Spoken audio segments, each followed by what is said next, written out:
السلام عليكم ورحمة الله وبركاته. وعليكم السلام.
الحمد لله القائل يا أيها الذين آمنوا لم تقولون ما لا تفعلون كبر مقتا عند الله أن تقولوا ما لا تفعلون أشهد أن لا إله إلا الله وحده لا شريك له وأشهد أن محمدًا عبده ورسوله اللهم صل وسلم على سيدنا محمد وعلى آله وصحبه أجمعين أما بعد فيا أيها المسلمون اتقوا الله أوصيكم وإياي بتقوى الله فقد فاز المتقون قال الله تعالى يا أيها الذين آمنوا اتقوا الله حق تقاته ولا تموتن إلا وأنتم مسلمون.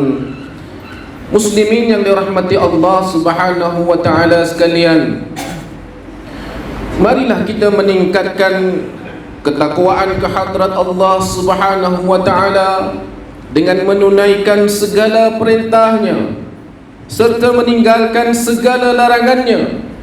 Semoga kita beroleh kejayaan di dunia dan di akhirat.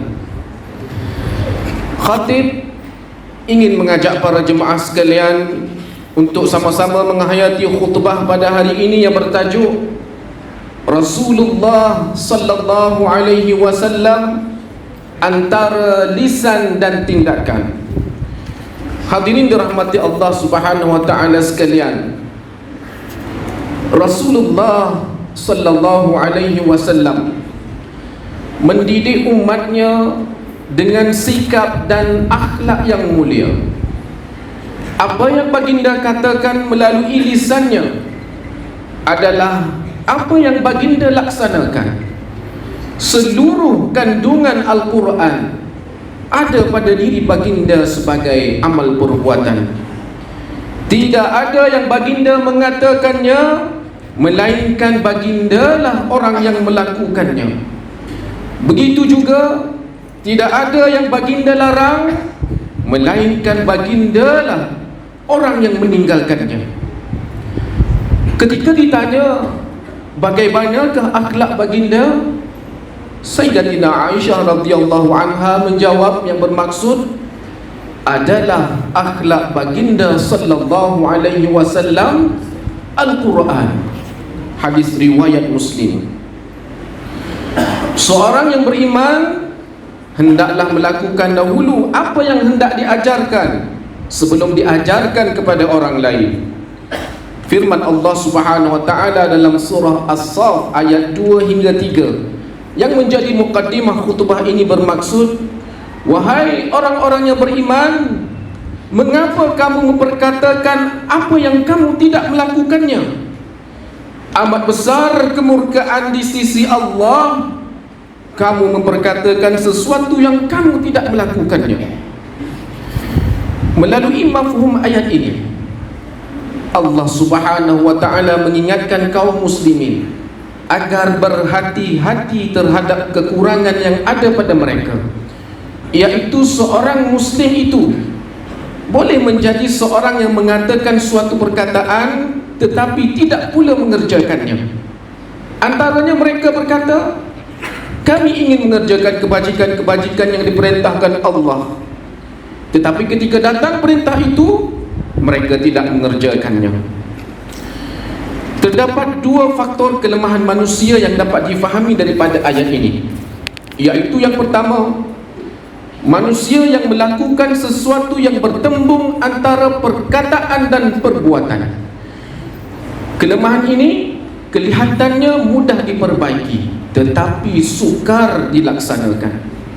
Banyak situasi yang berlaku, sesuatu yang baik itu diperkatakan dan mengingatkan agar orang lain menjauhi larangan-larangan Allah Subhanahu wa ta'ala, tetapi yang memperkatakannya sendiri tidak melaksanakan atau meninggalkannya. Yang kedua, manusia yang tidak menepati lisan atau janjinya. Menunaikan janji adalah antara perkara yang ditentukan oleh Islam bagi orang yang beriman untuk menunaikannya. Jika seseorang yang mengaku beriman kepada Allah Subhanahu wa ta'ala dan Rasulnya dengan sengaja tidak menunaikan janji-janjinya, perbuatan itu boleh membawa kepada wujudnya sifat munafik dalam diri seseorang. Hadis daripada Abu Hurairah radhiyallahu anhu bahawa Rasulullah sallallahu alaihi wasallam bersabda, ayatul munafiqi thalath, idza haddatha kadzaba, wa idza tumina khana, wa idza wa'ada akhlafa. Tanda orang munafik itu ada tiga. Bila berkata, dia berdusta. Bila diberi amanah, dia mengkhianatinya. Dan bila berjanji, dia menyalahi janjinya. Hadis riwayat Al-Bukhari. Muslimin yang dirahmati Allah Subhanahu wa ta'ala, sikap dan akhlak Rasulullah sallallahu alaihi wasallam dicontohi dan diikuti oleh para sahabat kerana wahyu daripada Allah Subhanahu wa ta'ala yang selaras pelaksanaannya dengan lisan dan perbuatan baginda.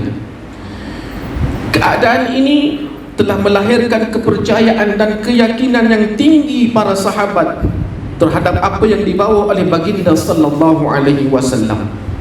Maka mereka berlumba-lumba untuk mencontohi Rasulullah sallallahu alaihi wasallam dalam apa jua perkara yang baginda lakukan. Setiap ketetapan Allah Subhanahu wa taala yang disampaikan dengan lisan Rasulullah sallallahu alaihi wasallam dan diamalkan akan mencipta contoh teladan kepada para sahabat, kerana lisan dan amal Rasulullah sallallahu alaihi wasallam itu sentiasa bersatu dalam tindakan, perbuatan dan akhlak baginda.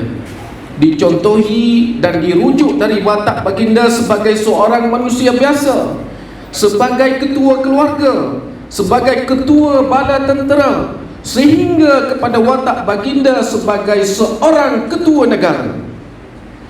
Itulah hasil didikan yang menerapkan bersatunya lisan, sikap dan akhlak yang dibawa oleh Rasulullah sallallahu alaihi wasallam. Dengan sebatinya lisan dan perbuatan, sesungguhnya ia berupaya membeli dan memujuk hati-hati manusia dan menyatukannya dalam satu saf yang kuat. firman Allah Subhanahu wa taala dalam surah Al-Anfal ayat 63 yang bermaksud, kalaulah engkau belanjakan segala harta benda yang ada di bumi, nescaya engkau tidak dapat juga menyatu padukan di antara hati mereka. Akan tetapi Allah telah menyatu padukan di antara hati mereka. Hadirin Jumaat yang dirahmati Allah Subhanahu wa taala,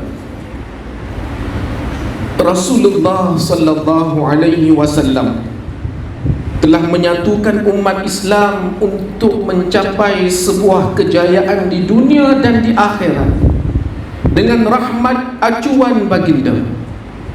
Antara akhlak baginda yang disebut dalam Al-Quran ialah yang pertama, bersifat pemaaf, mengajak kepada ma'ruf dan berpaling daripada orang-orang yang jahil dengan menahan marah dan memaafkan kesalahan orang lain. Kedua, berlaku adil dalam membuat kebajikan, memberi kepada kaum kerabat, melarang perbuatan keji, kemungkaran dan permusuhan. Ketiga, menginfak harta, sama ada ketika lapang dan selesa maupun dalam kepayahan yang menekan. Keempat, jauhi buruk sangka. Kelima, menolak kejahatan dengan cara yang terbaik. Dan keenam, berakhlak mulia dan berbudi pekerti yang agung. Dengan akhlak yang demikian, orang kafir, musuh dan lawan pun jatuh hati dan akhirnya menerima Islam sebagai cara hidup mereka. Sekalipun baginda adalah utusan Allah Subhanahu wa taala, baginda tidak pernah menyombongkan diri. Baginda tidak memilih kawan, tidak mengasingkan diri dari para sahabat dan persekitarannya. Baginda juga sangat merendah diri dan bergaul rapat, menyantuni sesama hamba dan makhluk yang lain. Firman Allah Subhanahu wa taala dalam surah At-Taubah ayat 128 yang bermaksud, sesungguhnya telah datang kepada kamu seorang rasul dari golongan kamu sendiri, yaitu Nabi Muhammad sallallahu alaihi wasallam, yang menjadi sangat berat kepadanya sebarang kesusahan yang ditanggung oleh kamu, yang sangat tamak inginkan kebaikan bagi kamu, dan dia pula menumpahkan perasaan belas serta kasih sayangnya kepada orang-orang yang beriman. Hadirin Jumaat dirahmati Allah, kehidupan Rasulullah sallallahu alaihi wasallam sangat sederhana. Baginda memilih rumah yang layaknya setaraf seorang hamba, kecil, sempit, berbumbung rendah, dibuat daripada tanah dan pintunya daripada kain guni. Tempat tidur baginda cumalah anyaman tikar daun kurma sahaja. Bila bangun, berbekas daun tamar di belakang tubuh baginda. Baginda selalu menahan lapar. Baginda hanya makan bila lapar dan berhenti sebelum kenyang. Baginda tidak membazir makanan. Jika makanan berlebihan, baginda memberi kepada jiran tetangga. Ini kerana baginda tidak menyimpan makanan. Hidup baginda bagaikan kais pagi makan pagi, kais petang makan petang. Pakaian baginda jenis pakaian orang susah. Baginda asalnya kaya kerana harta Sayyidatina Khadijah diserahkan kepada baginda, tetapi baginda infakkan untuk Islam, sehingga ketika wafatnya Rasulullah sallallahu alaihi wasallam tidak sedikit pun harta dan wang yang ditinggalkan. Hadirin Jumaat dirahmati Allah, kehebatan Rasulullah sallallahu alaihi wasallam terbukti dengan kejayaan mendidik para sahabat dengan lisan yang dilaras dengan perbuatannya secara spontan. Baginda mendidik khulafaur rasyidin dan kemudian diturunkan kepada salafus saleh, sehingga kemudian umat Islam seluruhnya pada hari ini yang menjadikan perbuatan dan akhlak baginda sebagai asas dan prinsip dalam kehidupan pribadi, berkeluarga, bermasyarakat dan bernegara yang diredai dan dirahmati Allah oleh Allah Subhanahu wa taala. Antara didikan Rasulullah sallallahu alaihi wasallam adalah pelaksanaan sifat zuhud baginda. Ketika 2/3 dunia telah berada dalam genggaman sahabat dan tabi'in, Sifat zuhud yang ditunjukkan oleh Rasulullah sallallahu alaihi wasallam telah mengekalkan sikap pemegang kuasa untuk tetap zuhud. Dengan sebab itulah mereka dapat memerintah dunia dengan berjaya dan mencipta tamadun Islam yang unggul tiada tolak bandingnya. Apabila Rasulullah sallallahu alaihi wasallam mendidik mereka untuk sanggup hidup miskin, kekayaan yang mereka miliki mereka korbankan untuk kepentingan masyarakat, maka melimpahlah kekayaan, makmur dan berbahagia rakyat dalam sesebuah negara Islam. Biarpun tamadun gemilang Islam akhirnya hancur kerana bersilih gantinya pemerintahan yang semakin meninggalkan sifat zuhud yang diajarkan oleh baginda sallallahu alaihi wasallam.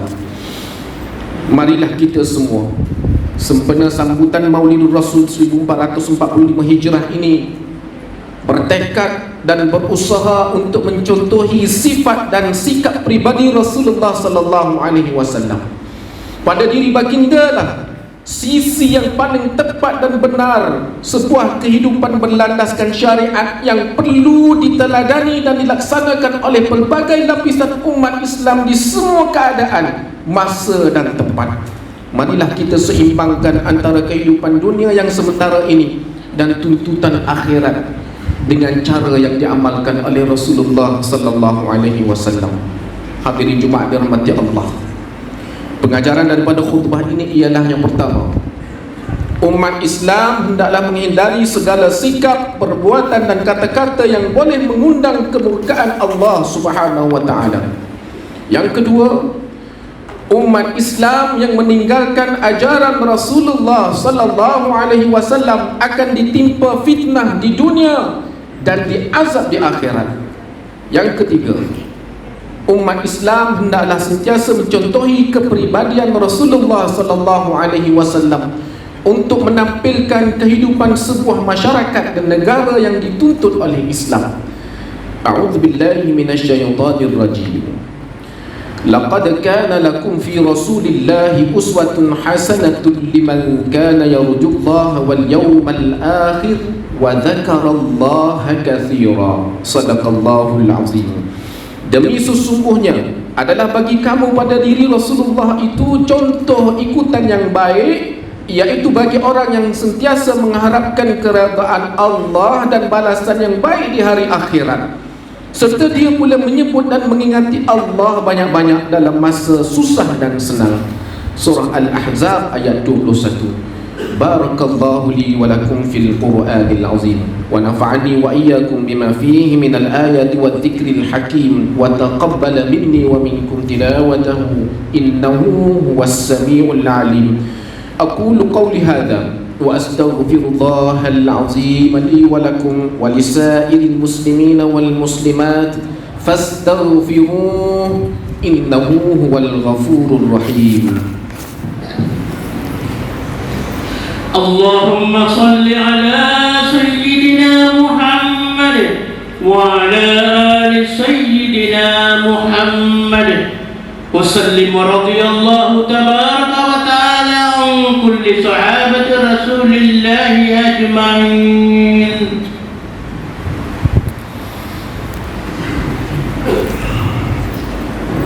الحمد لله الذي جعلنا من المسلمين ورزقنا من الطيبات. أشهد أن لا إله إلا الله وحده لا شريك له وأشهد أن محمدا عبده ورسوله. اللهم صل وسلم وبارك على سيدنا محمد وعلى آله وصحبه ومن تبعهم بإحسان إلى يوم الدين. أما بعد، فيا عباد الله ittaqullah usikum wa iyaya bitaqwallah faqad fazal muttaqun. Hadirin yang dirahmati Allah Subhanahu wa taala sekalian, marilah sama-sama kita bertakwa kepada Allah Subhanahu wa taala dengan melakukan ketaatan kepadanya dan menjauhkan diri daripada perbuatan keji dan maksiat. Innallaha wa malaikatahu yusalluna 'alan nabi يا أيها الذين آمنوا صلوا عليه وسلموا تسليما. اللهم صل وسلم على سيدنا محمد وعلى آله وأصحابه أجمعين. اللهم اغفر للمسلمين والمسلمات والمؤمنين والمؤمنات الأحياء منهم والأموات إنك سميع قريب مجيب الدعوات ويا قاضي الحاجات. اللهم أعز الإسلام والمسلمين وأهلك الكفرة والمبتدعة والمشركين. اللهم إنا نسألك ونتوسل إليك بنبيك الأمين ونسألك بأسمائك الحسنى وصفاتك العظمى أن تحفظ بعين عنايتك الربانية وبحفظ وقايتك الصمدانية جلالة ملكنا المعظم سلطان سلانغور سلطان شرف الدين إدريس شاه الحج ابن المرحوم سلطان صلاح الدين عبد العزيز شاه الحج. اللهم أدم العون والهداية والتوفيق والصحة والسلامة منك لولي عهد سلانغور Tengku Amir Shah Ibn Sultan Sharafuddin Idris Shah Al-Hajj fi amnin wa salahin wa afiyatin bimannika wa karamika ya dhal jalali wal ikram. Allahumma atil umrahuma muslihain lil wazzafin wal ra'iyyati wal bilad wa balligh maqasidahuma li tariqil huda wal rashad. Ya Allah, kurniakanlah petunjuk pada kami untuk mendirikan salat fardu 5 waktu secara berjemaah, menunaikan zakat melalui lembaga zakat Selangor, mewakaf harta melalui perbadanan wakaf Selangor, dan menginfakkan harta pada tabung infak jariah umat Islam Selangor Tijari dan kepada anak-anak yatim melalui Yayasan Islam Darul Ihsan. Jadikanlah kami antara hamba-Mu yang menjaga amanah. Kuatkan iman kami agar menjauhi perbuatan khianat, serta jauhkan kami termasuk dalam golongan yang mengabaikan tanggungjawab, dan jauhi negeri dan negara kami daripada kehancuran disebabkan perbuatan rasuah, penyelewengan dan salah guna kuasa. Serahkan tanggungjawab memimpin negara kami kepada hamba-Mu yang amanah dan jujur, serta tegas lagi berani menegakkan kebenaran dan melaksanakan keadilan berlandaskan syariat. Jadikanlah ya Allah masjid dan surau di negeri Selangor sebagai rumah-rumah-Mu yang aman, yang menyatukan dan menjadi nadi kekuatan ummah. Allahumma ya dafi'al bala idfa' anna hadzal waba' wal bala' wal marad wasyada'id wal mihan bi lutfika ya latif innaka ala kulli syai'in qadir wa bil ijabati jadir. Rabbana hab lana min azwajina wa dhurriyyatina qurrata a'yunin waj'alna lil muttaqina imama. Rabbana atina fid dunya hasanah wa fil akhirati hasanatan wa qina adzaban nar. Ibadallah, innallaha ya'muru bil 'adli wal ihsan wa ita'i dzil qurba wa yanha 'anil fahsya'i wal munkari wal baghi ya'izukum la'allakum tadhakkarun. Fadhkurullahal 'azima yadhkurkum washkuruhu 'ala ni'amihi yazidkum was'aluhu min fadlihi yu'tikum wa la dhikrullahi akbar wallahu ya'lamu ma tasna'un. Aqimis salat.